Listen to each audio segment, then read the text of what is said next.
Time for sound design. In today's video, I'm going to talk about arrangement again. In my last video, I talked about the concept of arrangement, talked about variation and energy and how you can build up energy over time.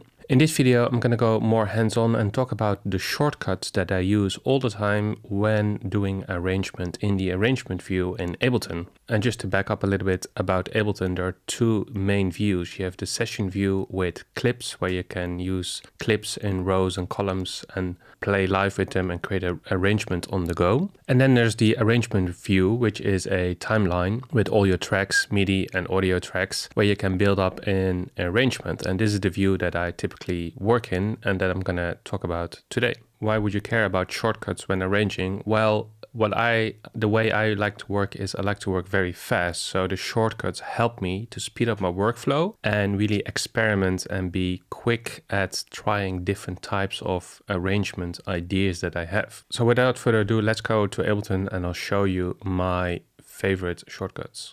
Return.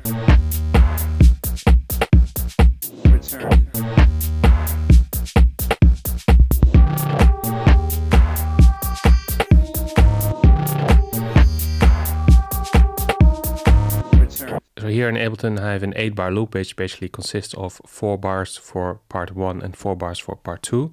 The first shortcut that I use all the time is the loop mode. So here on the top, at the top bar, you have this loop icon that you can engage, and you see here the bar that is being highlighted. But the shortcut I use is Command L, and then you can just select a clip. So let's say I want to play part 2 over and over again. Select this clip, hit Command L, and you have the loop. And sometimes when you're working on an arrangement, you want to focus on the transition from part 1 to part B. So then you say like, okay, I select last bar of part 1 and the first bar of part 2, loop that. And then you can really focus on only that part. When you select multiple clips, of course, you can work it loops like that. And of course, you can, if you hit it again, it deactivates the loop, which is sometimes the thing you want as well. All right, so now that we have our loop going, the second pair of shortcuts is about time. So for instance, between part 1 and 2, there should be a bridge. So I have to move part 2 to the back or part 1 to the front and make space for a 2-bar bridge, for instance. And rather than moving part 2, you can just put your cursor in between and insert time. So that's Command I. Then you get this little dialog window, set time to insert, so you can say 2 bars, okay, and now everything on all the tracks moved to the back. So part 2 started at bar 5, now it starts at bar 7, and you have 2 extra bars that you can use to create your bridge. And the same as you can insert time on the timeline and all the tracks move, you can also delete time. So if, let's say, I don't want this, then let's just delete these 2 bars. Or let's delete only 1 bar. And that would be Command Shift Backspace.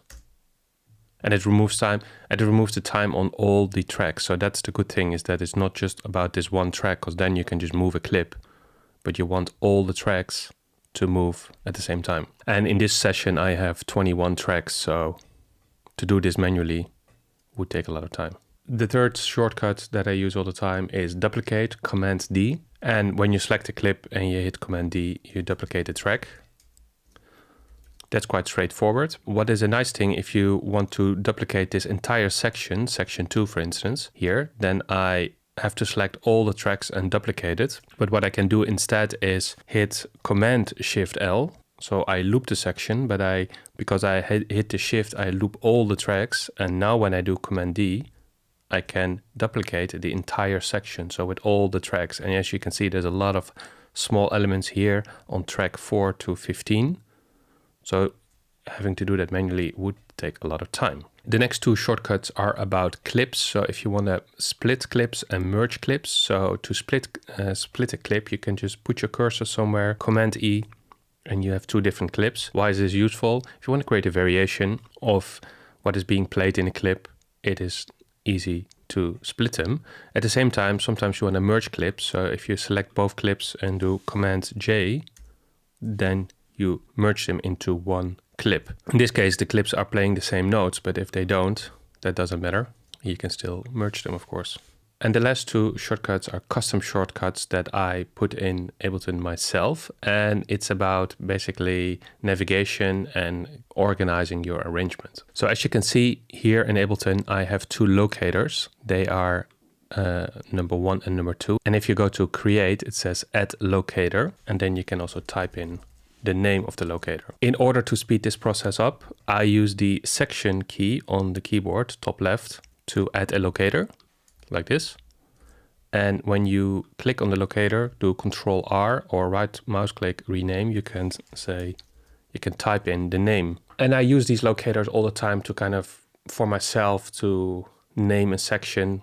Sometimes I write a question mark, so I say like this could be the chorus, like chorus question mark, or I just say 1, 2, 3, or intro or break, or sometimes I have a section that could be either a bridge or a breakdown. So I call it both, and later I decide what the actual section is. But by using locators consistently, it creates basically a lot of structure for yourself. And the second custom shortcut that I have is the fit screen to width. So if you're all the way zoomed in like this and you want to get an overview of your arrangement, I hit Shift, the section key, which is the degree symbol, and I have fit song to screen, which is this W here on the right. So instead of having to click on this W width, I have a keyboard shortcut for that. And it's very easy to set up custom shortcuts in Ableton. I'll show you. If you go to click here the key button and you open up the left menu, you can see here the ring section for locators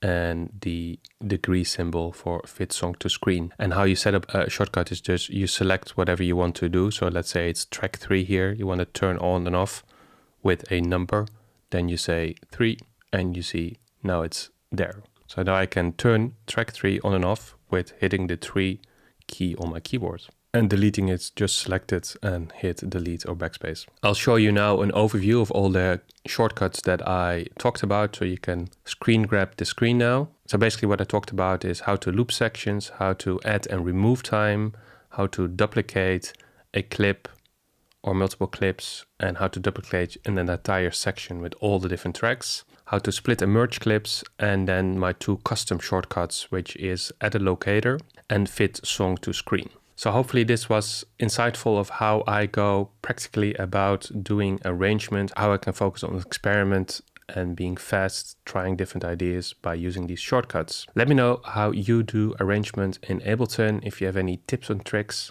share them in the comments. Thank you for watching and see you in the next one.